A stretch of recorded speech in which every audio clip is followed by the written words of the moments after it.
J'ai participé à 2 pétitions dans ma vie. Pour la première, nous étions 5 ou 6, dont Frédéric Mitterrand, Pierre Berger, Emmanuel Carrère, Ayagon, etc. C'était en faveur de Renaud Camus, oui, l'écrivain du Grand Remplacement, qui était devenu un pestiféré à l'époque pour 3 lignes déjà sur une question assez voisine en 2000.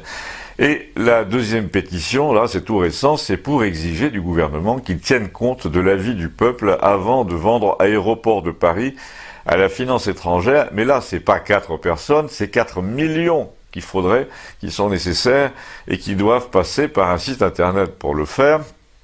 Et un site scandaleux. Pourquoi scandaleux?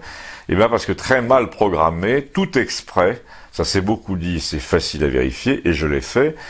Déjà, ce mode de consultation, je me permets de le préciser, exclut la moitié des gens, ceux qui ne savent pas se servir d'un ordinateur, ceux qui n'ont pas Internet, ceux qui n'ont pas de réseau en bon état, ceux qui sont trop vieux, ceux qui sont trop pauvres, ceux qui n'ont pas voix au chapitre, en somme.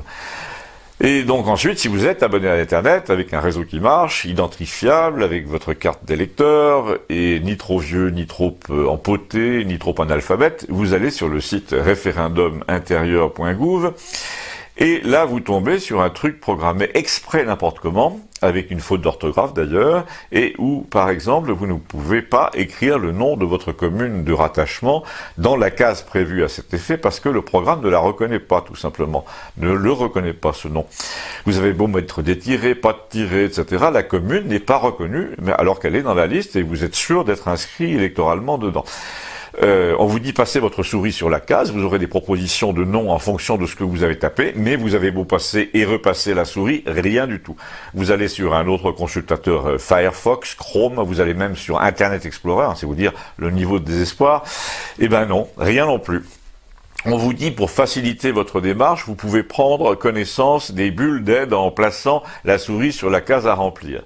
Alors qu'en fait, ils auraient dû écrire, pour compliquer votre démarche, on vous promet l'apparition de bulles d'aide qui vous expliquent ce qu'on attend de vous, mais en fait, ces bulles d'aide n'apparaissent absolument jamais. C'est fait exprès pour décourager les gens comme vous, ceux qui ne sont pas sûrs d'eux, et qui se disent, j'ai dû me tromper quelque part, je suis nul, avec ces trucs-là, tant pis, je participe pas. Eh bien, je tiens à vous rassurer, la nullité n'est pas de votre côté.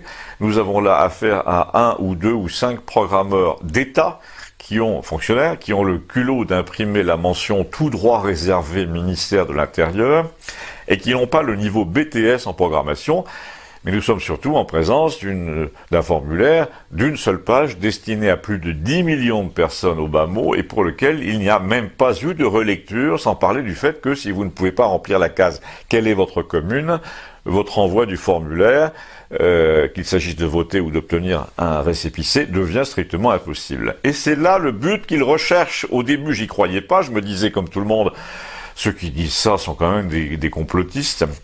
En fait, c'est vrai, le ministère de l'Intérieur vous met des bâtons dans les roues pour que vous n'exprimiez pas un avis hautement préjudiciable à la politique du fait accompli que mène en ce moment le président de la République et le président tout seul, comme tout le monde le sait désormais. Vous allez me dire en quoi ça concerne Campagnol, eh bien je serai tenté de vous répondre, ça vous le verrez au municipal. Vous verrez combien les gens de province, par exemple, comment les gens de province perçoivent le fait d'être pris pour des demeurés à ce point-là.